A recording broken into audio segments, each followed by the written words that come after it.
Dear student, in this video I'm going to show you how to present quantitative data in graphs. The first graph which we are going to use is histogram. Histogram is similar to bar graph that display the data from a frequency distribution. The x-axis of a histogram is displaying the classes, and the y-axis displays the frequency.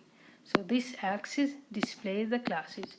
So we have the first class starting from 20.5 and ending to 30.5. The height of the bar display the frequency.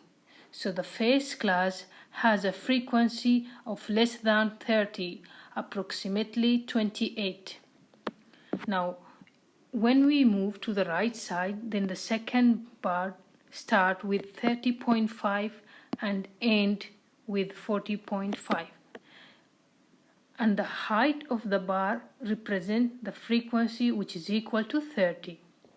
As you observe that the distance between each point are same, so the width of the bar are same because the class width are same. Now, to draw a histogram of a data used in example 1 of 36 students' weight, we get the following. So suppose you have 5 classes and you have count the frequency of each class. Now, to display this data in a histogram, in the x-axis we are going to label the classes. We start from 20, we end with 35. Then we start from 35, we end with 50. Why is that? Because your first class started with 20 and it ends with 35. Then your second bar start with 35 and end with 50. So that is your second class. The third bar is the third class. So the third class start with 50 and it end with 65. The fourth class start with 65 and it end to 80. The last class start with 80 and end with 95. If you have observed that there is an equal distance between the point I have drawn in the x-axis, this is because the class widths are same and it's equal to 15 as we calculated in the previous example. Now the height of each bar represent the frequency of the class. For example, from 20 to 35, we know that the frequency is equal to 4. So we are going to draw a bar with a height of 4. The second class, we have a height of 10. The third class, we have a height of 14. Then we have 6. Then the last one, we have a 2. So the y-axis represent the frequency. Why histogram is useful? Because histogram gives you a distribution of a data. Sometimes the histogram tell us the distribution of the data. For example, suppose you have sketched the histogram and you got something like this.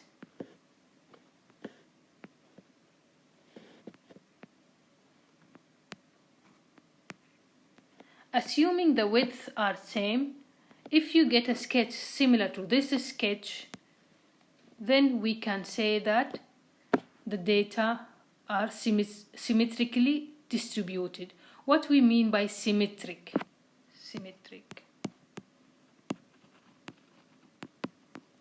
So when your histogram is symmetric, it means that if you cut your histogram into 2 equal parts, the left side of your graph is similar to the right side. So the left side is a mirror of the right side, and in this case we can say that the data is normally distributed. Why we can call it as normal distribution? Because we know the property of the normal distribution is the histogram will be a symmetric shape. So in case you have data with no normal distribution, then you can do many analyses because of this assumption. Now let's assume that you have drawn the histogram of your data and you get something like in figure B.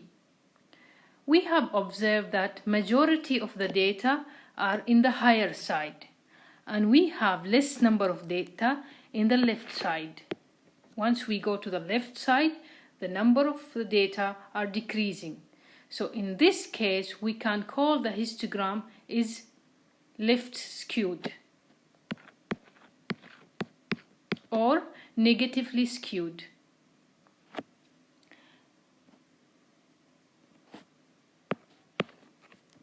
Sometimes when you go to the right side, the data or the frequency are decreasing.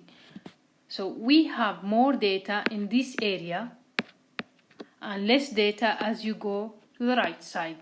So in this case, we can say that the histogram is right skewed, or the histogram is positively skewed. Now the next type of graph is called frequency polygon. Frequency polygon is formed from a histogram by joining the midpoint of the top of the rectangle by the straight line. The top of the face and last rectangle are joined with the axis either side. So from previous example, if we want to draw the frequency polygon, we must get first of all the midpoint of each class.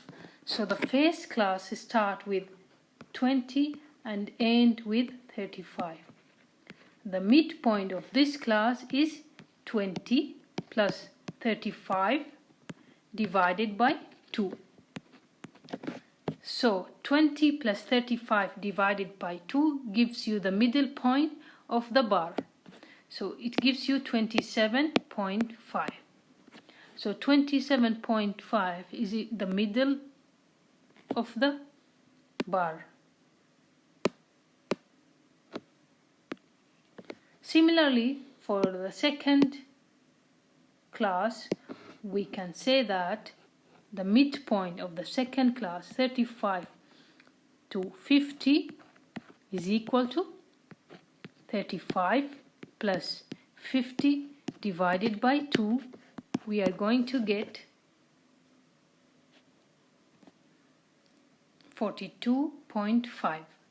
The third class, 50 to 65, if we add the limits and then we divide by 2, we get 57.5. For the next class, the midpoint is 72.5. And for the last class, the midpoint is 87.5. So once we computed the midpoint, we can show the midpoint at the top of each bar, the middle point, such that at the same height. Then after that, we are going to connect a straight line between the midpoint. So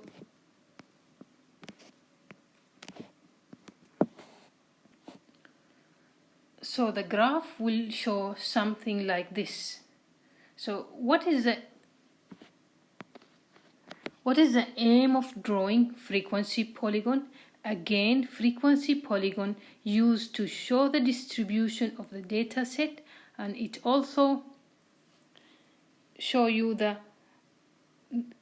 in which frequency we have more data.